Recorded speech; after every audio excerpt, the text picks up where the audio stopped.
Breaking news আৰম্ভণিতে 6 জুনত ঘোষণা হ'ব এইচএছএলচিৰ ফলাফল শনিবাৰে পুৱা 9 বজাত ঘোষণা হ'ব এইচএছএলচিৰ ফলাফল প্ৰথমবাৰলৈ অনলাইন যোগে দিয়া হ'ব এইচএছএলচিৰ ফলাফল হিয়া সম্পূৰ্ণৰূপে অনলাইন পদ্ধতিৰে হ'ব এইবাৰৰ ফলাফল সংবাদ মেলত আজি ঘোষণা কৰিছে মন্ত্ৰী হিমন্ত বিশ্ব শৰ্মাই ব্ৰেকিং নিউজ এই মুহূৰ্তত যিসকল পৰীক্ষাৰ্থী আছিল তেওঁলোকৰ বাবে এই মুহূৰ্তত গুৰুত্বপূৰ্ণ বাতৰি প্ৰতিগৰাকী অভিভাৱকৰ বাবে যিগৰাকীৰ সন্তান এইচএছএলচি পৰীক্ষাত অৱতীৰ্ণ হৈছিল তেওঁৰ বাবে গুৰুত্বপূৰ্ণ খবৰ 6 জুনত ঘোষণা হ'ব এইচএছএলচি পৰীক্ষাৰ ফলাফল 6 জুনত ঘোষণা কৰা হ'ব ফলাফল শনিবাৰে পুৱা 9 বজাত ফলাফল ঘোষণা কৰা হ'ব এইচএছএলচিৰ ফলাফল আৰু প্ৰথমবাৰলৈ অৱশ্যে কিছু ব্যতিক্ৰম হ'ব প্ৰথমবাৰলৈ সম্পূৰ্ণৰূপে অনলাইনত দিয়া হ'ব এইচএছএলচিৰ ফলাফল সংবাদ মেলত ঘোষণা কৰিছে মন্ত্ৰী ডক্টৰ হিমন্ত বিশ্ব শৰ্মাই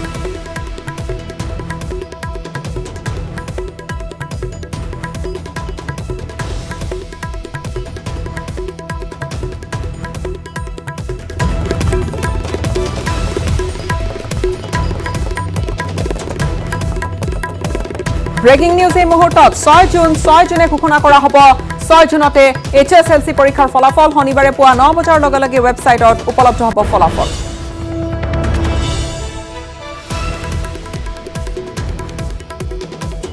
আৰু পুনে পুনে আপোনালোকক লৈ গৈছো স্বাস্থ্য মন্ত্ৰীৰ সংবাদ মেলৰ মাজলৈ ঘৰত which will be much better than hotel আপোনালোকে এতিয়া দেখিব গাঁৱত বহুত একেদিন ফেসবুকত ফটো ওলাই আছে যে দেউতাক মাকে সালি এখন বনাই দিছে লৰাটো কৈছে তই 14 দিন ইয়াতে থাকিবি ইমান দিনৰ মূৰত ঘৰলৈ ঘূৰি আহিছে কিন্তু মাক বাপেকে তথাপিতো আলিংগন কৰা নাই ঘৰৰ বাহিৰত সৰু ঘৰ এটা বনাই ৰাখি দিছে নহলে গাঁৱৰ স্কুলখনত ৰাখি দিছে যে 10 দিন তাতে পাৰ কৰ তাৰ পিছত ঘৰত আহিবি so by ramping up more and more testing numbers, we want to reduce the institutional quarantine, thereby saving public money. Rajohua dhon honsoy koribo khujisu. Quarantine or institutional quarantine ami komabo khujisu. By 10th of June, ami 4 dinor quarantine loike ahibor babe ami prostut hoisu, but not without testing. Enuka nohoy je 4 din hoise ami par kori disu. With proper test report আমি এই কামখিনি কৰিব খুজিছো because now we are convinced that আমি 10000 test every day কৰিব পৰা capacity আমি acquire কৰিছো so far as treatment is concerned আমি আপোনালোকে জানে যে উত্তৰ পূৰ্বৰ প্ৰথমখন কোভিড হস্পিটাল আমি আৰম্ভ কৰিলো now we are dealing people in 3 layers এটা হৈছে highly symptomatic patients we will treat them in medical colleges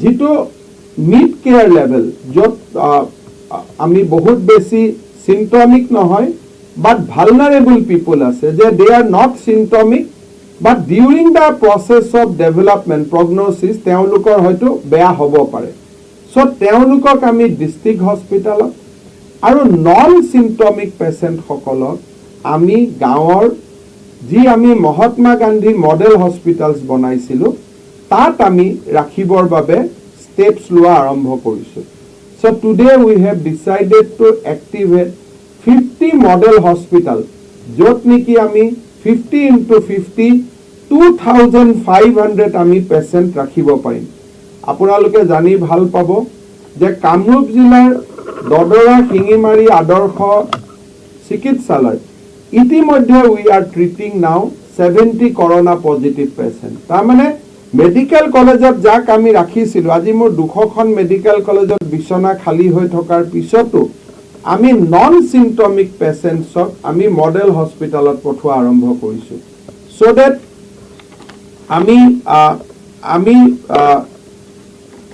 50 খন মডেল হস্পিটাল যত আমি 90 খনলৈকে যাব পৰা আমাৰ arrangement আছে যদি জুলাই মাহত দৰকাৰ আমি 90 লৈকে যাম সো 50 মডেল হস্পিটাল আমি আজি এক্টিভেট কৰিছো by 5th or 6th of June all these hospital will be activated non symptomatic patients will go non symptomatic মানে লক্ষণ নেদেখুৱা পেশেন্ট সমূহ মডেল হস্পিটালত যাব আদৰ্শ হস্পিটালত যাব vulnerable above 60 years মানুহ গৰ্ভৱতী মহিলা এওঁলোকক জিলা হস্পিটালত যাব আৰু হাইলি সিম্পটমিক পেশেন্ট অকল আমাৰ মেডিকেল কলেজত যাব এই ধৰণৰ আমি এটা ট্ৰায়েজ সিস্টেম এটা আমি বনাবৰ কাৰণে জুন মাহত আমি প্ৰচেষ্টা আৰম্ভ কৰিব খুজিছোঁ আজি আপোনালোক you will be very happy to know অসমৰ ৰাইজে জনা উচিত যে প্ৰত্যেকখন সিভিল হস্পিটালে আজি কৰোনাৰ পেশেন্ট ৰাখিছে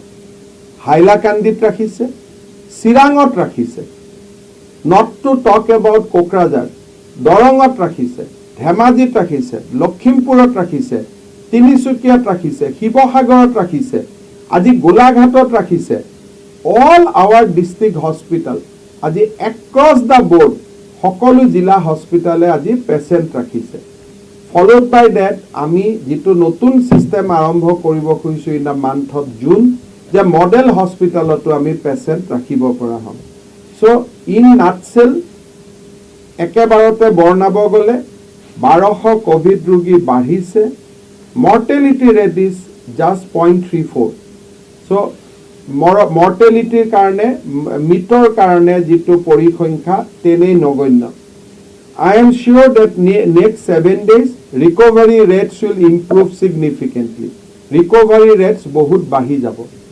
1200 rogi thokar pisoto সমাজত ৰোগ নাই এটো অকল বাহিৰৰ পৰা আহা লোক যাক আমি বাহিৰৰ পৰা আহা অসমৰ লোক কোৱাৰেণ্টাইন আমি কৰিব পাৰিছো আৰু কোৱাৰেণ্টাইন সেন্টাৰৰ পৰা আমি তেওঁলোকক ঘৰলৈ উভতাই পঠাব পাৰিছো with a negative test report test আমি আৰু ৰেম্প আপ কৰিব খুজিছো 15 জুনৰ ভিতৰত আমি 2 লাখ টেষ্ট কৰিব খুজিছো ইনষ্টিটিউচনেল কোৱাৰেণ্টাইন আমি 4 দিনলৈ কমাব খুজিছো ফাইনালি ট্ৰিটমেন্টৰ কাৰণে যাতে কোনো অসুবিধা নহয় আমি ব্লক পৰ্যায়লৈকে গৈ প্ৰথমতে মেডিকেল কলেজত আৰম্ভ কৰিছিলো then we went to district hospital এতিয়া মডেল হস্পিটালত গৈ আমি আমাৰ ৰোগীসকলক আমি ট্ৰিটমেন্ট কৰিব খুজিছো so with a new Assam model অসমে এটা নিজৰে আৰ্হি প্ৰস্তুত কৰি আজি আমি কোভিড 19 ৰ বিৰুদ্ধে যুঁজত আগুৱাই যাব খুজিছো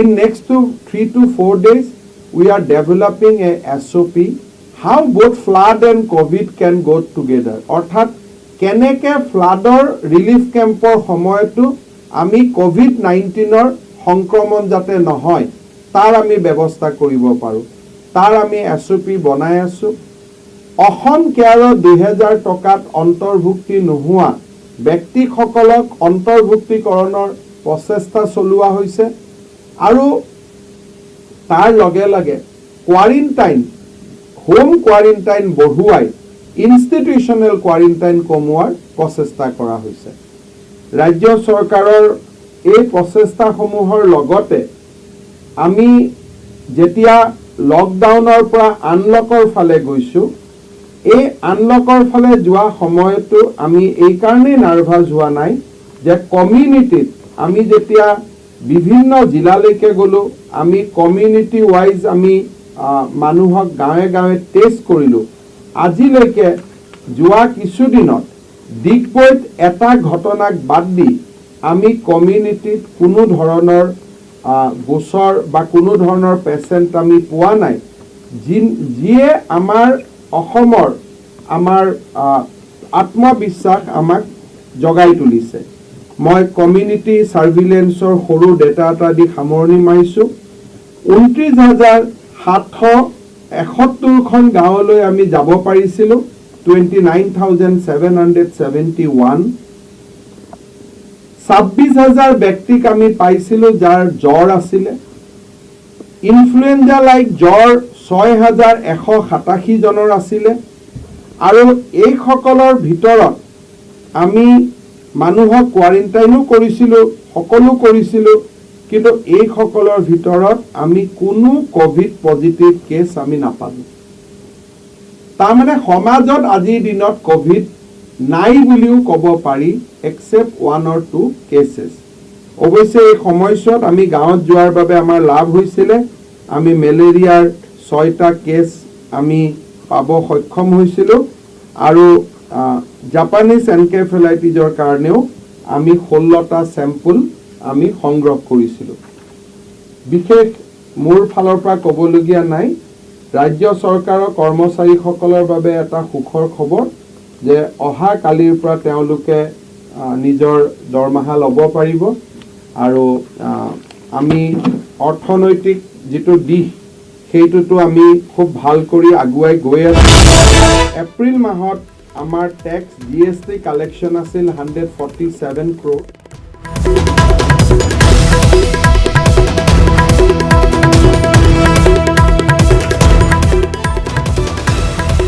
ইনষ্টিটিউচনেল কোৱাৰেণ্টাইন অৰ্থাৎ কোৱাৰেণ্টাইন চেণ্টাৰ থকাৰ সেইখিনি সময়ছোৱা যাতে 4 দিন পৰ্যন্ত হ্ৰাস কৰিব পৰা যায় এইখিনি ঘোষণা কৰিছে ডক্টৰ হিমন্ত বিশ্ব শৰ্মাই আৰু হোম কোৱাৰেণ্টাইনৰ সময়ছোৱাখিনি অৱশ্যে লগতে ইয়াৰ লগে লগে কিছু হ'লে বৃদ্ধি পাব নিশ্চয়কৈ স্বাভাৱিকতে স্বাস্থ্যমন্ত্ৰী ডক্টৰ হিমন্ত বিশ্ব শৰ্মাৰ ঘোষণা কিন্তু আন এক লগতে গুৰুত্বপূৰ্ণ ঘোষণা কৰা হৈছে যে যিসকল লক্ষণ নথকা যিসমূহ কেसेस থাকিব সেই কেছসমূহ বা সেই ৰোগীসমূহক মডেল হাস্পতালত ৰখা হ'ব সেই ধৰণে 50 খন মডেল হাস্পতাল সাজু কৰা হৈছে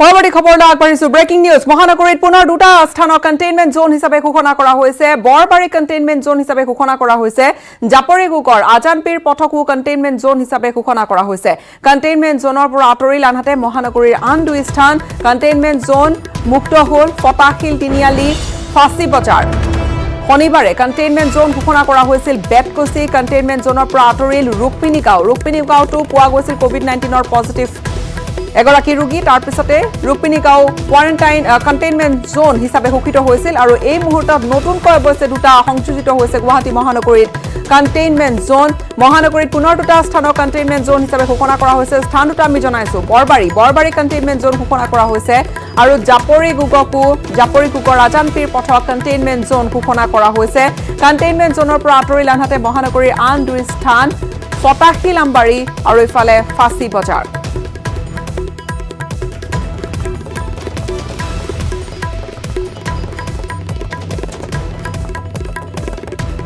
শনিবাৰে কণ্টেইনমেণ্ট জোন ঘোষণা কৰা হৈছিল বেতকুচিকো কণ্টেইনমেণ্ট জোনৰ পৰা আনহাতে আঁতৰিছে ৰুক্মিণী গাঁও ৰুক্মিণীৰ নামো কণ্টেইনমেণ্ট জোনৰ পৰা আঁতৰোৱা হ'ল যিহেতু সেই নিৰ্দিষ্ট সময়সীমা ইতিমধ্যে পাৰ হৈ গৈছে কিন্তু মহানগৰীত পুনৰ দুটাকৈ স্থানক কণ্টেইনমেণ্ট জোন হিচাপে ঘোষণা কৰা হৈছে বৰবাৰী কণ্টেইনমেণ্ট জোন ঘোষণা কৰা হৈছে জাপৰিগুগৰ আজানপীৰ পথক কণ্টেইনমেণ্ট জোন হিচাপে ঘোষণা কৰা হৈছে কণ্টেইনমেণ্ট জোনৰ পৰা আঁতৰিল মহানগৰীৰ দুটা স্থান কণ্টেইনমেণ্ট জোন মুক্ত ফটাশিল তিনিআলি ফাঁচী বজাৰ ইফালে শনিবাৰে কণ্টেইনমেণ্ট জোন ঘোষণা কৰা হৈছিল বেতকুচিক আৰু কণ্টেইনমেণ্ট জোনৰ পৰা আঁতৰোৱা হৈছে ৰুক্মিণী গাঁও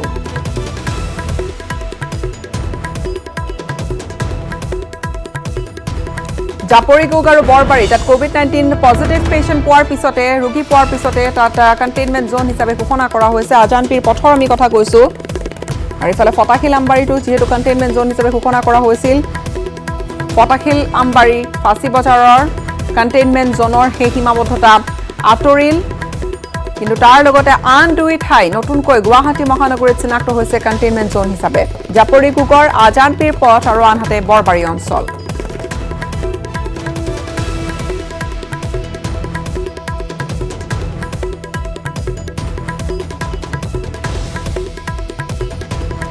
বৰবাৰী কণ্টেইনমেণ্ট জোন হিচাপে ঘোষণা কৰা হৈছে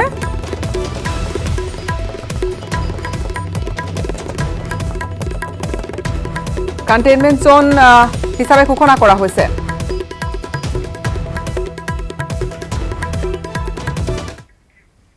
পৰৱৰ্তী খবৰ বঙাইগাঁও জিলাৰ পঞ্চগাঁৱৰ এজন যুৱকৰ গাত কোভিড-19 ধৰা পৰাৰ পিছতে সমগ্ৰ বৈতামাৰী অঞ্চলত এতিয়া আতংকময় পৰিৱেশৰ সৃষ্টি হৈছে হায়দৰাবাদৰ পৰা আহি যুৱকজনে নিজ গাঁৱত ঘূৰি ফুৰাৰ ফলতে স্বাভাৱিকতে আতংকিত হৈ পৰিছে অঞ্চলবাসী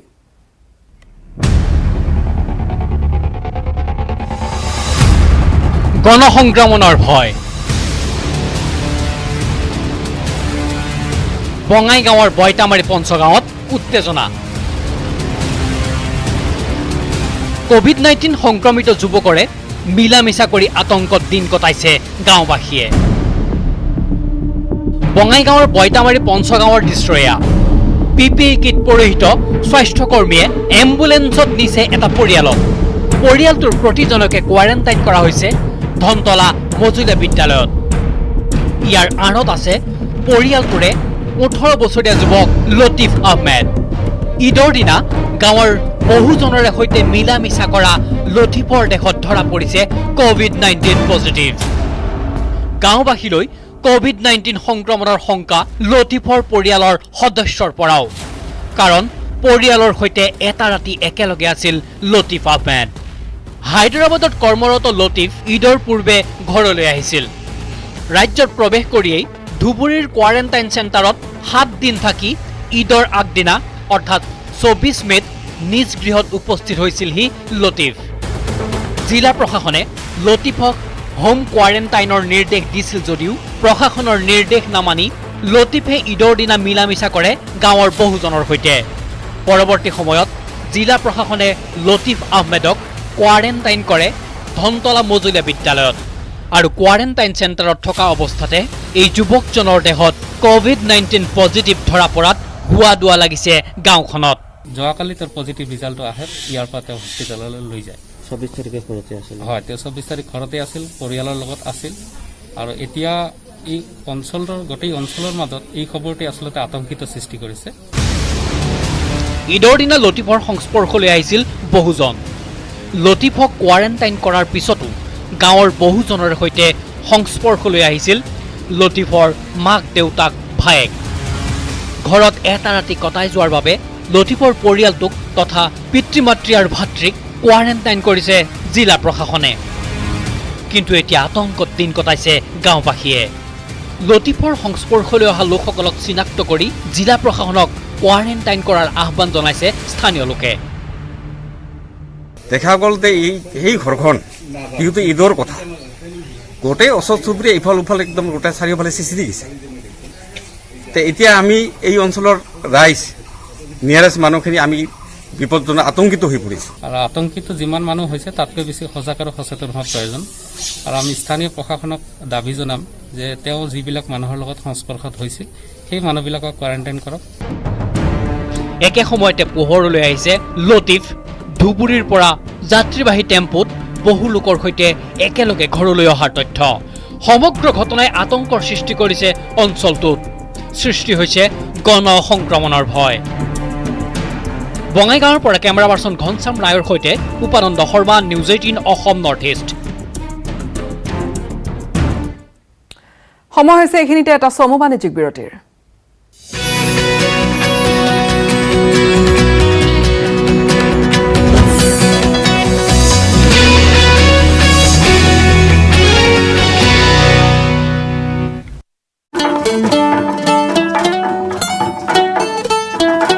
সাংগীতিক অভিবাদন আপনি আউট অফ সিলেবাস কোশ্চেন এটা দি দিছে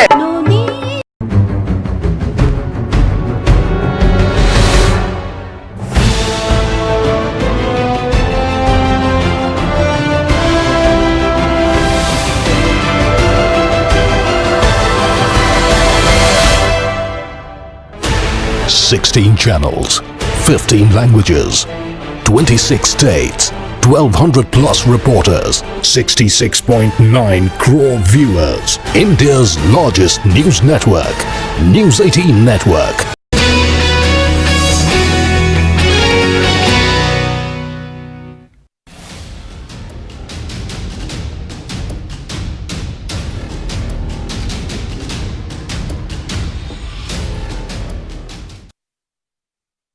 নৃশংস মৰিয়নিৰ গাভৰু পৰ্বতত এটা লোমহৰ্ষক হত্যাকাণ্ড গণপ্ৰহাৰত গুৰুতৰভাৱে আহত হৈ জিএমচিএইচত মৃত্যুক আঁকোৱালি ল'লে দেৱাশিষ গগৈ নামৰ এজন যুৱকে ইতিমধ্যে নৃশংস হত্যাকাণ্ডৰে জড়িত অভিযোগত 4জনক আটক কৰিছে আৰক্ষীয়ে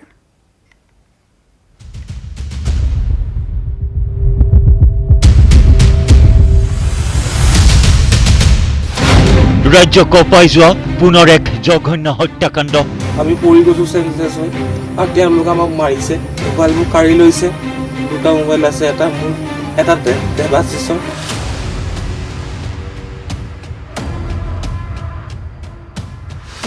স্থান মৰিয়নিৰ গাভৰু পৰ্বতত মৰেল পুলিচিঙত প্ৰাণ গ'ল এজনৰ গণপ্ৰহাৰত আহত হৈছিল দেৱাশিষ গগৈ শনিবাৰে জিএমচিএইচত মৃত্যু ঘটে দেৱাশিষৰ কেনেকৈ সংঘটিত হৈছিল এই ঘটনা তেওঁলোকে গাভৰু পৰ্বতত হয়তো কিয় পাৰ্টি বা পিকনিক এনেকুৱা গৈছিলে তাত যাওঁতে তাত চকীদাৰে তেওঁলোকক বাধা দিছিলে বাগানৰ চকীদাৰে বাধা দিওঁতে তেওঁলোকে এটা বাগানৰ চকীদাৰত কাজিয়া পেচালো হৈছিল অলপমান তাৰপিছত তেওঁলোকে ওলাই আহোঁতে তেওঁলোকৰ বন্ধু কিছুমান কোনফালে গ'ল নাজানো কিন্তু ইহঁত দুজনে আহোঁতে বাগানৰ মহিলা কৰ্মচাৰী দুগৰাকী মানে খুন্দিয়াই বাইকেৰে স্কুটিৰে এতিয়া সেইখিনি অলপ ৰাইজে উত্তেজিত হৈ যায় উত্তেজিত হয় তেওঁলোকৰ কাজিয়া পেচাল এখন হয় বন্ধু আদিত্য দাসৰ সৈতে প্ৰাকৃতিক সৌন্দৰ্য উপভোগ কৰিবলৈ গৈছিল দেৱাশিষ গগৈ বিয়লি ঘৰলৈ অহাৰ পথত গাভৰু পৰ্বত চাহ বাগিচাৰ সন্মুখত সংঘটিত হৈছিল এক দুৰ্ঘটনা যুৱকদ্বয়ৰ স্কুটিৰ খুন্দাত মহিলাসহ আহত হৈছিল 3 গৰাকী শ্ৰমিক দুৰ্ঘটনা সংঘটিত কৰা যুৱকদ্বয়ক উদ্ধাৰৰ পৰিৱৰ্তে গণপ্ৰহাৰত লিপ্ত হৈ স্থানীয় একাংশ লোক আমি স্কুটিখন চলাই আহিছোঁ যে শ্লিপ হ'ল আমি পৰি গৈছোঁ স্কুটিখনে গৈ দুজন মাইকী মানুহক লাগিছে স্কুটিখন লাগিছে আমি পৰি গৈছোঁ চেঞ্চলেছ হৈ আৰু তেওঁলোকে আমাক মাৰিছে আৰু মোবাইলবোৰ কাঢ়ি লৈছে 2টা মোবাইল আছে এটা মোৰ এটা দেৱাশিষৰ কিমান মানুহে মাৰিছে তাত কিমান মানুহ আপোনাৰ বহুত মানুহ হ'ব এনেতো 10-15 জনে বহুত মাৰিলে আমাক দেৱাশিষৰ লগতে বন্ধু আদিত্য দাসকো প্ৰহাৰ কৰে উন্মাদ প্ৰায় লোকসকলে ঘটনাৰ পিছত মুৰ্মুৰ্ষু অৱস্থাত জেএমচিএইচত দেৱাশিষক ভৰ্তি কৰোৱা হয় যদিও কিছু সময়ৰ পিছতেই মৃত্যু হয় দেৱাশিষ গগৈৰ এই নৃশংস হত্যাকাণ্ডত জড়িত থকা ব্যক্তিসকলক কঠোৰ শাস্তিৰ দাবী ৰাজ্যবাসীৰ মৰিয়নি আৰক্ষীয়ে এই জঘন্য মৰেল পুলিচিং ঘটনাত জড়িত থকাৰ সন্দেহত পুৱতি নিশা গ্ৰেপ্তাৰ কৰিছে 4 জনক আশিষ নায়ক শচীন চাওৰা অশোক চাওৰা আৰু ৰাধেশ্যাম কৰ্মীক গ্ৰেপ্তাৰ আৰক্ষীৰ লগতে ঘটনাত জড়িত এজনো হাৰি যাব নোৱাৰে বুলিও আশ্বাস দিয়ে আৰক্ষীয়ে এটা অবাঞ্ছিত অনাকাংক্ষিত ঘটনা এটা গতিকে ইয়াৰ বিচাৰ সুবিচাৰ কৰিবই লাগিব আমি আৰু সেইকাৰণে আমাৰ কালি ৰাতিয়ে তেওঁলোকে এফআইআৰ দিয়া নাছিল তেওঁলোকে আচলতে আমি গম পাই লৈ কালি ঘটনা যিহেতু ঢুকালে মাতি এফআইআৰ লৈ এফআইআৰ লোৱা হ'ল এজাহাৰ লোৱা হ'ল আৰু ৰাতিৰ ভিতৰতে আমি 4 জনক গ্ৰেপ্তাৰ কৰিবলৈ সক্ষম হৈছোঁ আৰু তেওঁলোকৰ সোধপোছ এতিয়াও অব্যাহত আছে আৰু তেওঁলোকৰ মুখত যা নাম ওলায় সকলোকে গ্ৰেপ্তাৰ কৰা হ'ব আৰু আইনৰ অধীনত অনা হ'ব নকছাৰীৰ পৰা জ্যোতিপ্ৰসাদ গগৈ আৰু গৌতম বৰাৰ report news 18 Assam north east আৰু ব্ৰেকিং নিউজ গাভৰু বাগিচাৰ গণপ্ৰহাৰ ঘটনাৰ দণ্ডাধীশ পৰ্যায়ৰ তদন্তৰ নিৰ্দেশ দিয়া হৈছে যোৰহাট উপায়ুক্তই দিছে এই নিৰ্দেশ অতিৰিক্ত উপায়ুক্ত বিশ্বজিৎ ফুকনে কৰিব ঘটনাৰ তদন্ত দুৰ্ঘটনাক কেন্দ্ৰ কৰি সৃষ্টি হৈছিল এটা অপ্ৰীতিকৰ পৰিস্থিতিৰ নকছাৰী গাভৰু চাহ বাগিচাৰ সমীপতে এই ঘটনাটো সংঘটিত হৈছিল লোমহৰ্ষক শিহৰণকাৰী এটা ঘটনা গণপ্ৰহাৰত নিহত হৈছিল দেৱাশিষ গগৈ পিতৃ আৰু বাইকৰ সন্মুখতে আনকি মাৰধৰ কৰা হৈছিল তাৰপিছত জেএমচিএইচত বেয়াকৈ আঘাতপ্ৰাপ্ত দেৱাশিষে শেষ নিশ্বাস ত্যাগ কৰিছিল গাভৰু বাগিচাৰ গণপ্ৰহাৰ ঘটনাৰ দণ্ডাধীশ পৰ্যায়ৰ তদন্তৰ ইতিমধ্যে নিৰ্দেশ দিয়া হৈছে যোৰহাট উপায়ুক্তই এই নিৰ্দেশ দিছে অতিৰিক্ত উপায়ুক্ত বিশ্বজিৎ ফুকনে কৰিব ঘটনাৰ তদন্ত আৰু দুৰ্ঘটনা কেন্দ্ৰ কৰি সৃষ্টি হৈছিল অপ্ৰীতিকৰ পৰিস্থিতিৰ নকছাৰী গাভৰু চাহ বাগিচাৰ সমীপতে এই ভয়ানক ঘটনা সংঘটিত হৈছিল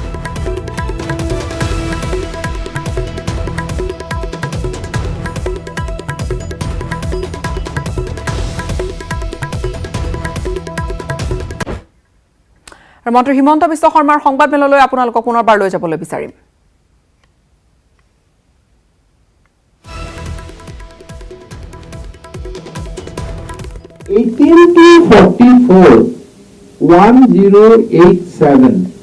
So these 1087 people are mostly non-symptomic. They are carrier, but there is no threat for their life. So they must be treated with normal paracetamol. But 45 to 64 is 80, 65 plus is 9. So 89% were intense treatment were given or are giving. We are giving them now. So out of the whole lot, 89% where we have to treat them practically in an effective manner. This male and figure is also very, very important, that out of 12,016%, 1157% are male. So even apne sabo pare that only 59% out of these are female. Amar kane eta khub bhal khobor je keba gorakiu garbhavati mohilar ami treatment koisu with COVID 59%. যি মহিলা আছে, but most of them has gone back to home with a healthy pregnancy. এইটো নহয় যে দেৰ was চাম কিবা negative effect পৰিছে। মই নিজেও MMCত এগৰাকী মহিলাক ৰিলিজ কৰিছিলোঁ। চ' তেওঁলোকে আমাক কৈছে যে as a healthy mother or healthy expecting mother she has gone back. Basic আমাৰ প্ৰব্লেম হৈ আছে য'ত ইমিউনো কম্প্ৰমাইজ আছে। মুম্বাইৰ পৰা অহা কেঞ্চাৰ পেচেণ্টসকলক আমি এতিয়াও ঘৰত পঠাব পৰা নাই, because their viral load is still high. যেনেকে আমি গুৱাহাটীত মংগু চাহানিক পাইছিলোঁ, his viral load is very very high. যেতিয়াই টেষ্ট কৰোঁ at any point of time এইটো এটা খুব সাংঘাতিক ষ্ট্ৰেইন আছিলে, যে যিটো ষ্ট্ৰেইনে ইমান মানুহক দি দিছিলে, and it is very very high, he is having very high viral load. যেনেকে নিউৰলজিৰ এগৰাকী পেচেণ্ট আছিলে, হি ৱাজ তেওঁ for some other reason he was in television, but মই ডেইলি সেই কেছটো মনিটৰ কৰি আছো যে সদায় পজিটিভে পাই আছে। He has been tested for 7 or 8 times. So there are some patients with whom we are finding difficulty, but this number is not more than 80-89%. Thank you. Bharat চৰকাৰৰ গাইডলাইনখনে মোৰলেছ আমি মানিম। কালি DIPৰ পৰা আপোনালোকে ৰিলিজ পাই যাব যে মোৰলেছ মই আপোনালোকক আগত প্ৰেছত শ্বেয়াৰে কৰিছিলোঁ যে আমি কণ্টেইনমেণ্ট জোনতে ৰেড অৰেঞ্জ বিচাৰোঁ। ভাৰত চৰকাৰে আমাৰ পৰামৰ্শখিনি মানি লৈছে। আমি 9টা বজাৰ পৰা কাৰফিউ আমাক লাগে বুলি কৈছিলোঁ, সেইটোও মানি লৈছে। আৰু স্কুল কলেজৰ ৰিঅপেনিংটো গ্ৰেজুৱেলি হ'ব লাগে বুলি আমি কৈছিলোঁ, that has been accepted. So' we are in same page with the government of India. সেইকাৰণে অসুবিধা একো নাই, আমি ধুনীয়া কৰি ভাৰত চৰকাৰৰ গাইডলাইনখিনি মানি অসম চৰকাৰৰ গাইডলাইন ইছ্যু হৈ যাব।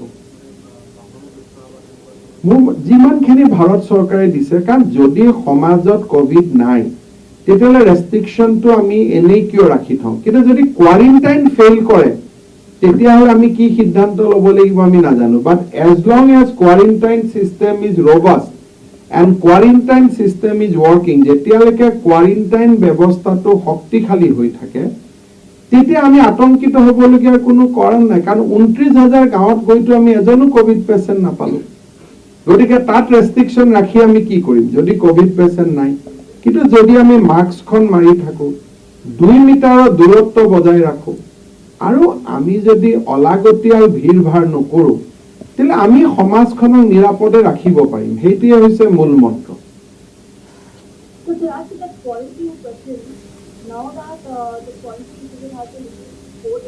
No, Karishma, please do not make me wrong little bit. We said our aim is to reduce 4 days. That we will achieve in the month of June. So we are not achieving that. As of now, quarantine is 7 days. It will take 10-15 days for us to make ourselves to take to that level. This is our promise that yes, month of June we will try for that. So as of now we are in May. So by 30th June, when I come back to you, I will say that yes, we have told you that our quarantine will be 4 days institutional quarantine. Today we are in a position to give report in 4 days, and here we are. So আজি এটো নহয়, this is just a goal for ourselves. Community surveillance second round start করব নাকি? আমি second round 7 তাৰিখৰ পৰা start কৰিম। Same villages, but new doctors will go, not the same doctor team, the other doctor teams will go. Congratulations for actually being able to ramp up the testing. Will you be able to give us a bit of timeline in terms of how you have been able to increase the number of testing facilities, one, and also how the testing got ramped up? If you can provide us later also, but the timeline is a bit of data.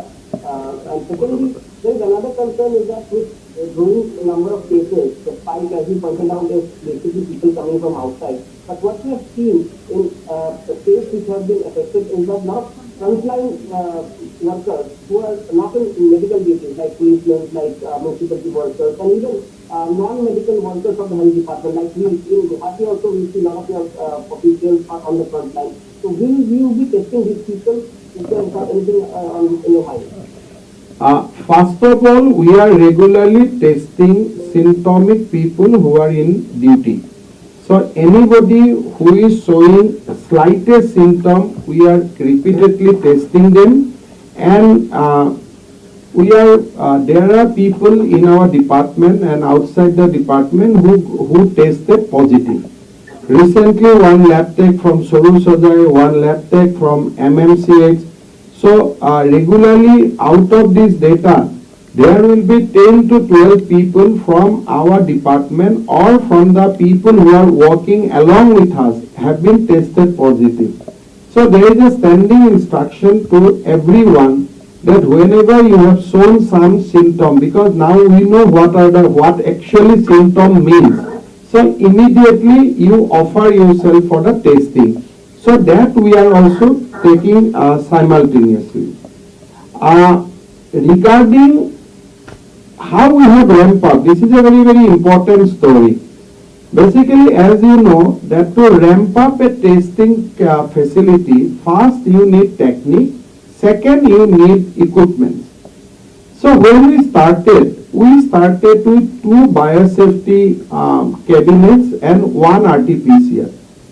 So we placed order for more biosafety cabinet, more RT-PCR. আমি দেখা পালো যে আমাৰ লগত নাই, contractor সকলে সাপ্লায়াৰ সকলে দিব নোৱাৰে। We convened a meeting with all the research institute যি অসমত কাম কৰি আছে। তেওঁলোকক আমি সুধিলো যে do you have biosafety cabinets, do you have RT-PCR meetings?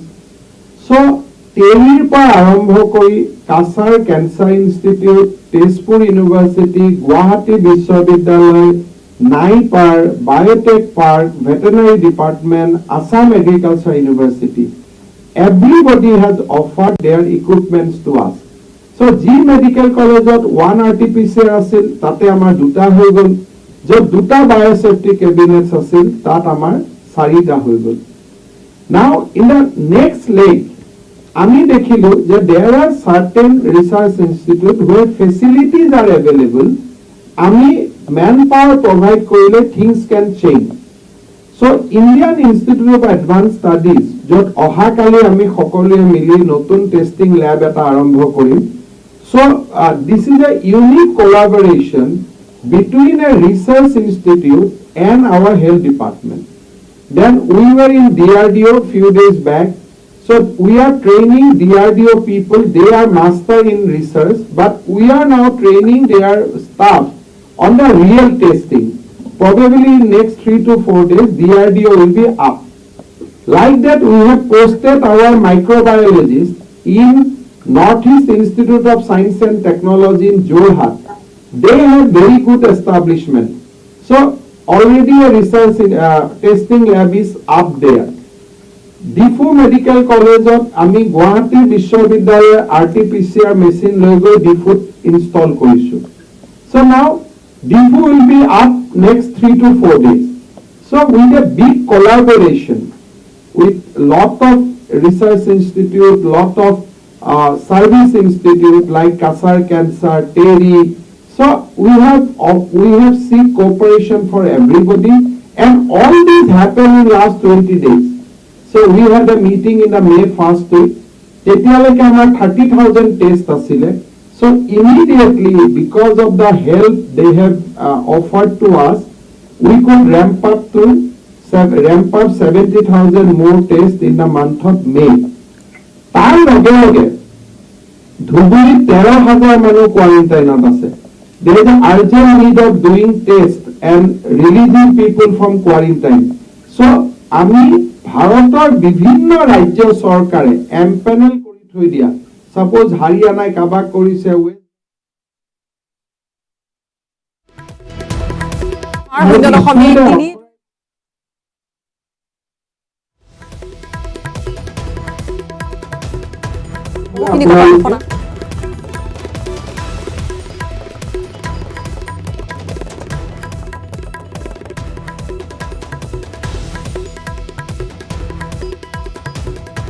এটা নতুন পৰিবেশ হ'ব 1 জুনৰ পৰা বুলি ঘোষণা কৰিছে স্বাস্থ্য মন্ত্ৰীগৰাকী। আৰু লগতে অসমত মৃত্যুৰ হাৰ 0.32% বুলি স্পষ্ট কৰিছে স্বাস্থ্যমন্ত্ৰীগৰাকীয়ে।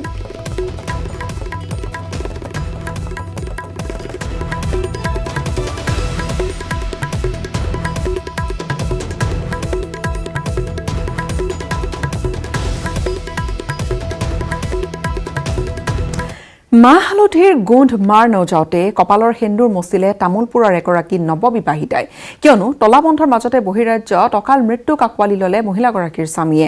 বেংগালুৰুত অসুস্থ হৈ অকাল মৃত্যুক আঁকোৱালি লোৱা চন্দ্ৰ কুমাৰ দাসৰ তামোলপুৰৰ বাসগৃহত এতিয়া এটা বুজাব নোৱাৰা অৱস্থা।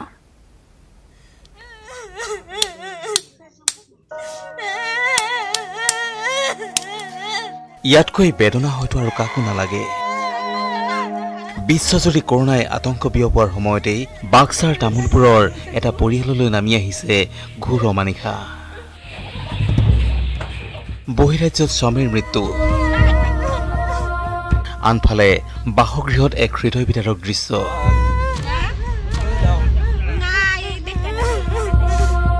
লকডাউনৰ পূৰ্বে বাক্সাৰ তামোলপুৰৰ হৰিণচৰা গাঁৱৰ চন্দ্ৰ কুমাৰ দাস নামৰ এজন যুৱকে কৰ্মৰ সন্ধানত ঢাপলি মেলিছিল বেংগালুৰুলৈ। তাৰ পিছতেই লকডাউনৰ বাবে দেশ স্তব্ধ হৈ পৰাৰ সময়ত হঠাৎ অসুস্থ হৈ যুৱকজন ভৰ্তি হৈছিল চিকিৎসালয়ত। চিকিৎসালয়তে যুৱকজনৰ মৃত্যুৰ সৈতে যুঁজি যুঁজি শেষত বাধ্য হয় হাৰ মানিবলৈ। লকডাউনৰ বাবে চন্দ্ৰৰ নশ্বৰ দেহ নিজ গৃহলৈ আনিব নোৱাৰে আপোনজনে।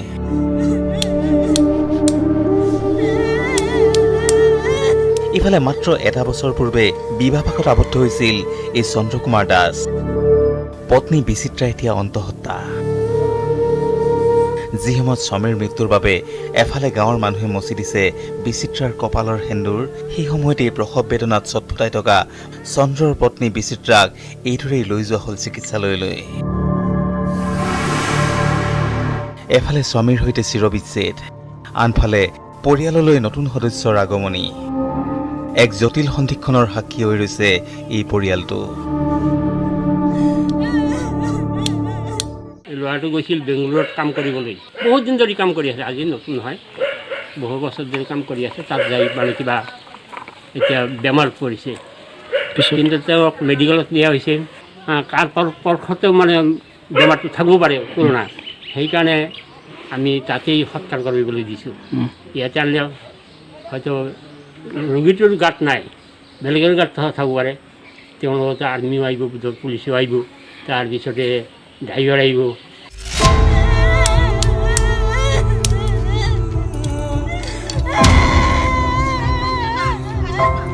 হৈ যোৱাবোৰ হৈ গ'ল, কিন্তু আহিবলগীয়া দিনবোৰ ভাল হোৱাৰ কামনা কৰিছে সকলোৱে।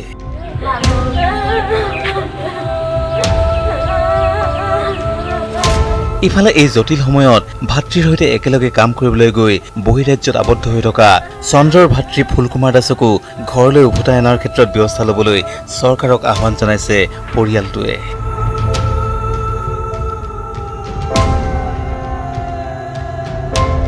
মুছলপুৰৰ পৰা মনোহৰ ৰাজবংশী, নিউজ 18 নৰ্থ ইষ্ট।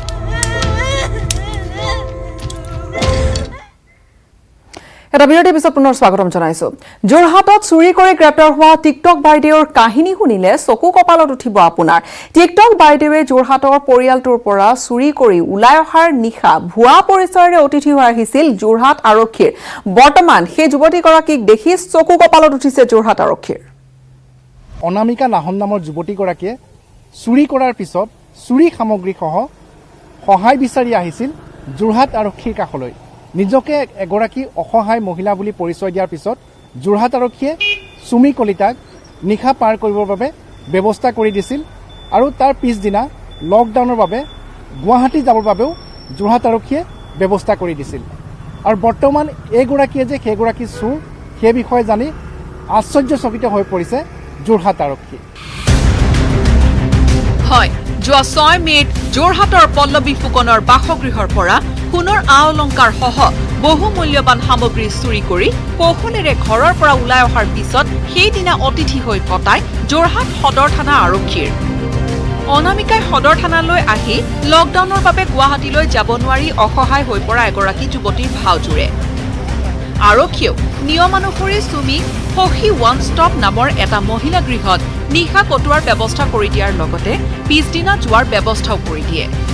থানালৈ অহাৰ সময়ত চুমিয়ে চুৰি কৰি অনা বস্তু পিন্ধিও আহিছিল। এতিয়া আমাৰ তদন্তত দেখা গৈছে তেওঁ একচুৱেলি এগৰাকী ক্ৰিমিনেল। 6 মে'ৰ আবেলি মানুহ এই চুৰজনীয়ে নিজে আহিছিল ইয়ালৈকে আৰু কৈছিলে যে মই এনেকৈ মোৰ আইতা বহুত বেমাৰত আছে গুৱাহাটীত, কিন্তু মই যাব লাগিছিল, গাড়ী পোৱা নাই লকডাউনৰ কাৰণে, গতিকে ৰাতিটো মোক থকাৰ ব্যৱস্থা কৰি দিব লাগে। সেই পাৰ্টি ইয়াৰ পৰা গ'ল আৰু তাৰ পৰা তেওঁৰ হাতৰ পৰা সোণৰ চেইন, সোণৰ আঙুঠি, গামখাৰু, তাৰপিছত নেকলেছ এনেকৈ ৰিকভাৰী হৈছে। এতিয়া তেখেতে কোৱা মতে ঘড়ী এটা হৈছে, কিন্তু তেখেতে 5-6টা ঘড়ী নিয়া বুলি কৈছে। দীৰ্ঘদিন ধৰি চুমি কলিতা ওৰফে অনামিকাই এনেধৰণৰ অপৰাধ অতি কৌশলেৰে সংঘটিত কৰি আহিছিল। অতি দুখীয়া অসহায় ছোৱালীৰ বেশ ধৰি থকা চুমিৰ ঘাঁহিগাঁওস্থিত ভাড়াঘৰত ৰূপ দেখি আচৰিত হৈ পৰে সকলো। কাৰণ নতুনকৈ লোৱা ভাড়াঘৰটো চুমিয়ে সজাই তুলিছিল ৰেফ্ৰিজাৰেটৰ, ৱাশ্বিং মেচিন, আলমাৰীকে ধৰি বহুত দামী দামী সামগ্ৰীৰে। আনহাতে টিকটক বাইদেউৰ ঘৰত খাদ্যাভ্যাসে চকু কপালত তুলিছে সকলোৰে। কাৰণ বাইদেৱে 350 টকীয়া কেজিৰ চাউলৰ ভাত 800 টকীয়া কেজিৰ আটাহে খায়।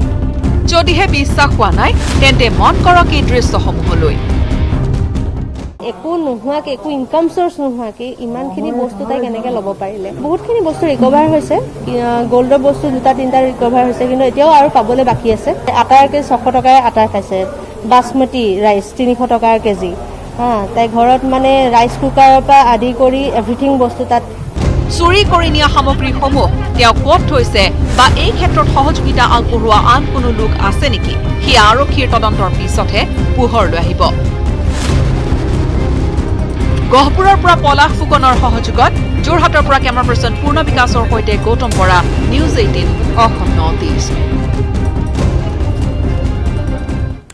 গোলাঘাটৰ শ্বহীদ কুশল কোঁৱৰ অসামৰিক চিকিৎসালয়ত 3 বছৰীয়া এটি কণমানিৰ হিয়া ভগা কান্দোন।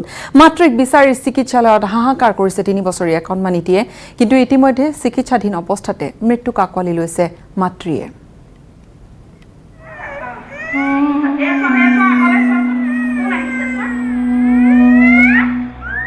এটি 3 বছৰীয়া কণমানিৰ হৃদয় বিদাৰক কাহিনী। কণমানিটিৰ অকথিত কাহিনীয়ে চকু হেমেকাই তুলিব আপোনাৰো। গোলাঘাট শ্বহীদ কুশল কোঁৱৰ অসামৰিক চিকিৎসালয়ত মাতৃক বিচাৰি হাহাকাৰ কণমানিটিৰ। চিকিৎসাধীন অৱস্থাতেই মৃত্যু হৈছে মাতৃৰ। মহিলাগৰাকীৰ মৃত্যুৰ পিছত সৃষ্টি হয় আন এক হৃদয় বিদাৰক দৃশ্যৰ। কণমানিটিয়ে বাৰে বাৰে মাতৃক বিচাৰি আমনি কৰিছে চিকিৎসক নাৰ্ছক। উপায়হীন হৈ মাকৰ অনুপস্থিতিত নাৰ্ছে পৰিচৰ্যা কৰিছে কিশোৰটিক। কৰোনাৰ মহামাৰীৰ মাজতে গোলাঘাটৰ এই কৰুণ ঘটনাই ব্যথিত কৰি তুলিছে কৰ্মৰত চিকিৎসক নাৰ্ছক। কালি মাক ঢুকালে, ঢুকুৱাত মানে বাচ্চাটো ইয়াতে থাকি গ'ল। সিহঁতৰ ঘৰৰ মানুহৰ লগত আমি ফোনত যোগাযোগ কৰিছোঁ, কিন্তু এতিয়ালৈকে কোনো অহা নাই। এতিয়ালৈকে আমিয়ে চাই আছোঁ। আমাৰ এতিয়া সিমানটো বাচ্চা আছে, নিজৰ বাচ্চাটোলৈ মনত পৰি তালৈ মানে বহুত দুখ লাগিছে। কাৰণ দিনতো আমাৰ ইয়াৰ চিষ্টাৰসকলে চাইছে আৰু বাকী মানুহো আছে ৱাৰ্ডত, তেওঁলোকেও বিস্কুট পানী হ'লেও আনি দিছে। খোৱাই দিয়াৰ পিছতে আকৌ চিন্তাও লাগিলে ইয়াত খোৱাই কেনেকৈ থাকিব পাৰিব, তো আকৌ নিজৰ বেদহেৰিলৈ লৈ গ'লোঁ ৰুমলৈ মানে। যক্ষ্মা ৰোগত আক্ৰান্ত বোকাখাট মেথনি চাহ বাগিচাৰ মংগলী গঞ্জুক চিকিৎসালয়ত ভৰ্তি কৰা হৈছিল 25 মে'।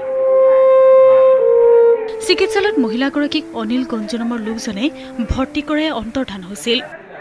দুৰ্ভাগ্যবশতঃ শনিবাৰে দুপৰীয়া অকাল মৃত্যুক সাৱটি লয় মহিলাগৰাকীয়ে। এই পৰ্যন্ত সন্ধান নাই মহিলাগৰাকীৰ স্বামীৰো। কণমানিটোৱে জনোৱা অনুসৰি পিতৃৰ নাম দীনেশ। কিন্তু পৰিয়ালক নিথৰুৱা কৰি ক'ত লুকাল এই নিৰ্দয় দীনেশ, তাৰ সংসূত্ৰ কোনেও পোৱা নাই। তোমাৰ নাম কি? দেউতাৰ নাম? দীনেশ কি? ঘৰ কোন জেগাত? কেঁচুৱাটো তাৰমানে এতিয়া বেয়াই লগা, আমাৰ দেখিলেও বেয়া লগা অৱস্থা হৈছে। 3.5 বছৰমান হ'ব। বাপেকৰ ঘৰত ফোন কৰিছিলোঁ, ভায়েকে ধৰিছে, সিহঁতিও একো গাত নলয়, সিহঁতি কৈছে যে বিয়া হৈ গ'ল আমাৰ পৰা।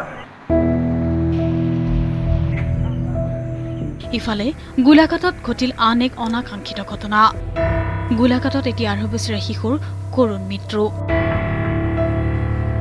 লিচু খাওঁতে ডিঙিত লিচুগুটি লাগি কৰুণ মৃত্যু ঘটিল এতিয়া 8 বছৰীয়া শিশুৰ। গোলাঘাট বালিজানৰ জিন্তু বৰাৰ পুত্ৰ ঋতুপৰ্ণ বৰাৰ ডিঙিত লাগি লিচুগুটি। ততাতৈয়াকৈ গোলাঘাটৰ শ্বহীদ কুশল কোঁৱৰ অসামৰিক চিকিৎসালয়লৈ নিয়া হয় যদিও মৃত ঘোষণা কৰে চিকিৎসকে। এই মৰ্মান্তিক ঘটনাই শোকৰ ছাঁ পেলাইছে অঞ্চলটোত। লেচু খাইছে বুলি কৈছে, লেচু খাই এতিয়া লেচু খাই তেনেকুৱা হৈছে বুলি কৈছে, লেচুটো লাগি ধৰিলে গুটিটো। গোলাঘাটৰ পৰা Yunis Ali, news 18 Assam north east. সময় হৈছে এটা চমু বাণিজ্যিক বিৰতিৰ।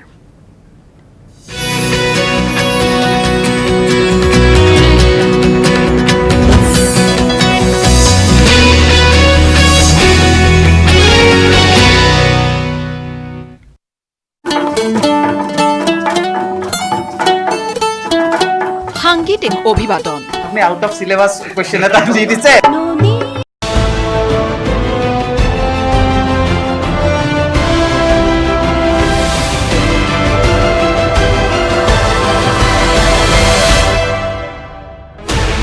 $16 channels, 15 languages, 26 states, 1,200 plus reporters, 66.9 crore viewers. India's largest news network, News 18 Network.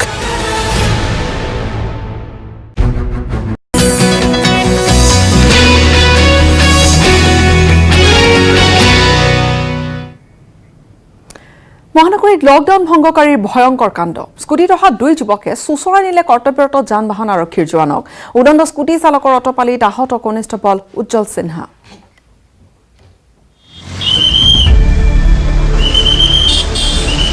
ৰাজপথত কৰ্তব্যৰত কনিষ্টবলক মহতিয়াই নিছিল 2 উদণ্ড যুৱকে।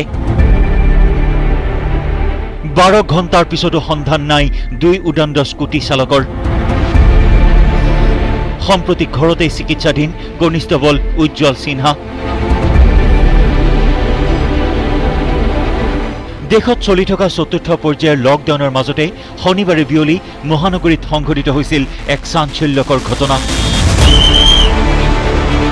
মহানগৰীৰ জয়ানগৰৰ পিপকোত লকডাউন ভংগ কৰি স্কুটিত অহা 2 যুৱকে 50 মিটাৰ দূৰত্বলৈ চুচৰাই নিছিল সেই স্থানত কৰ্তব্যৰত অৱস্থাত থকা যান বাহন শাখাৰ এইগৰাকী কনিষ্টবল উজ্জ্বল সিনহাক। স্কুটিখন ৰখাবলৈ লওঁতেই কনিষ্টবলগৰাকীক মহতিয়াই পলাই গৈছিল 2 স্কুটি আৰোহী।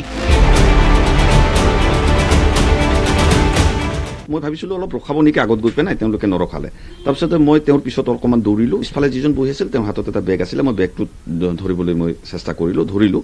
পিছৰ ল'ৰাজনে ক'লে চাগে যে মানুহটো ধৰিছে, তেওঁ হঠাৎ স্পীডটো বঢ়াই দিলে, চুচৰাই নিয়া হ'ল। যিহেতু আমি তেওঁলোকৰ কাৰণেই আমি ডিউটি কৰি আছোঁ, 2জন উঠিছে, যদি তেওঁ ৰখাই পেলাই যদি মোক ক'লে হয় কিবা প্ৰব্লেম আছিল বুলি হয়তো মই যাব দিলোঁ হয়, কিন্তু সেয়ে নকৰি পেলাই তেওঁ মোক এইখিনি কৰি পেলাই চুচৰাই লৈ গ'ল। আৰু ওচৰতো ইমান মানুহ নাছিলে, যিহেতু ধৰাৰ আমি চেষ্টা কৰিবতো নোৱাৰিলোঁ।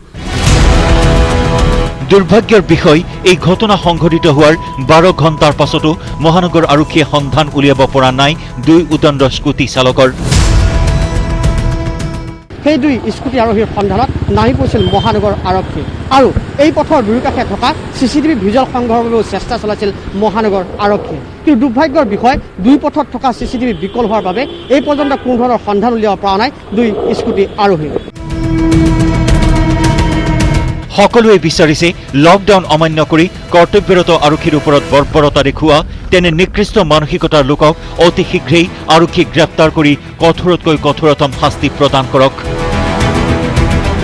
ইপিনে 2 স্কুটি আৰোহীৰ আক্ৰমণত মূৰত আৰু হাতত আঘাত পাই সম্প্ৰতি ঘৰতেই চিকিৎসাধীন হৈ থাকিবলগীয়া হৈছে যান বাহন শাখাৰ কনিষ্টবল উজ্জ্বল সিনহা।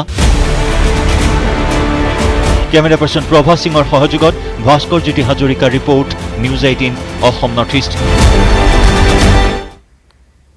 আৰক্ষীৰ জালত পৰিছে নগাঁৱৰ কোৱাৰেণ্টাইন চেণ্টাৰৰ পৰা পলায়ন কৰা এজন যুৱক নগাঁও আৰক্ষীয়ে অভিযান চলাই বৰঘাটৰ পৰা আটক কৰিছে যুৱকজনক পিছে কিয় কোৱাৰেণ্টাইন চেণ্টাৰৰ পৰা পলায়ন কৰিছে যুৱকজনে আৰু কোন এই যুৱক এই প্ৰতিবেদন আগবঢ়াই বিদায় লৈছো ধন্যবাদ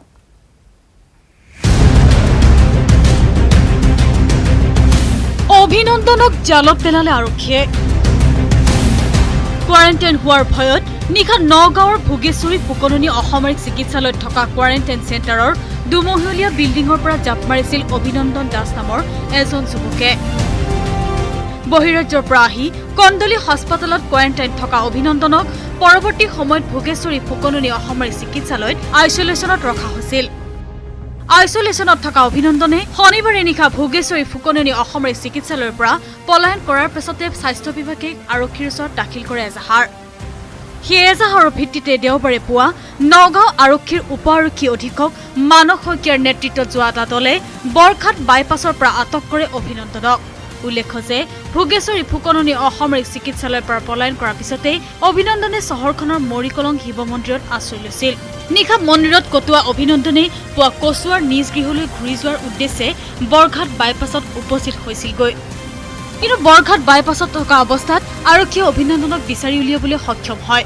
আৰু অভিনন্দনক আটক কৰি এখন এম্বুলেন্সত পুনৰ চিকিৎসালয়লৈ লৈ আনে আৰক্ষীয়ে ইতিমধ্যে অভিনন্দনৰ নমুনা স্বাস্থ্য বিভাগে সংগ্ৰহ কৰিছে যদিও বৰ্তমানলৈকে স্বাস্থ্য পৰীক্ষাৰ ফলাফল অহা নাই নগাঁৱৰ পৰা Nilotpal Bora news 18 Assam north east